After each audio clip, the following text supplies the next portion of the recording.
I want to say thank you to the teachers. The ones that's already at full speed early in the morning, whether the kids show up bright-eyed or beleaguered, to help their pupils gain insight. The ones that delight when they see a kid's light come on. For the educator whose nature is to nurture so that a child can go further, thank you is not enough for the stuff you have to deal with. Coming out of pocket for paper and markers and making do with water and flour for paste because all the kids can't get glue. The classroom innovators who teach a lesson about how to make your own colors when half the paint kits are missing red and the rest don't have blue.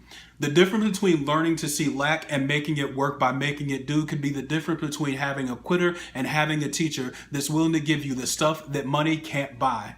The teachers that know some kids need a hug and some kids need a push. Some kids need to be heard and some kids need to hush. For the teachers putting in extra hours as coach and should be called counselor because they know Johnny's catching more than his fair share of hits and getting in the end zone can mean peace at home. For the teacher whose method is Socratic, whose discipline is pragmatic, whose goals are more than scholastic, can we get a little more love?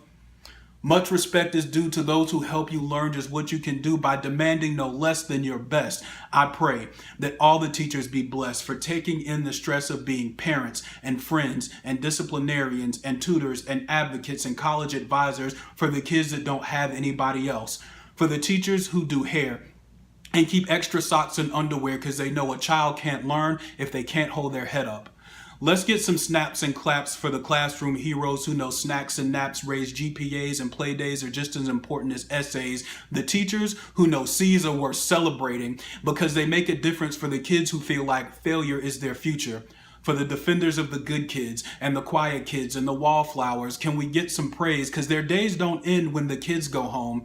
Late nights, grading papers. Weekend plans mean lesson plans. Mornings mean hot coffee over a hot copier. Can educators get a bigger paycheck? Not because they fill budget gaps with their checkbooks, but because they give us the world.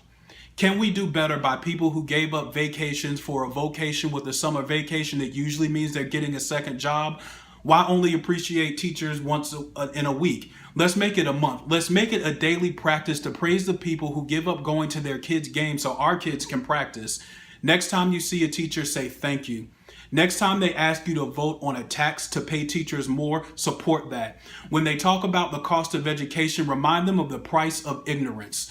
Let's stand up for teachers. Let's invest in education. Volunteer your time to help a kid shine. From me to all the teachers and administrators, the old school educators, I say thank you. You are my heroes.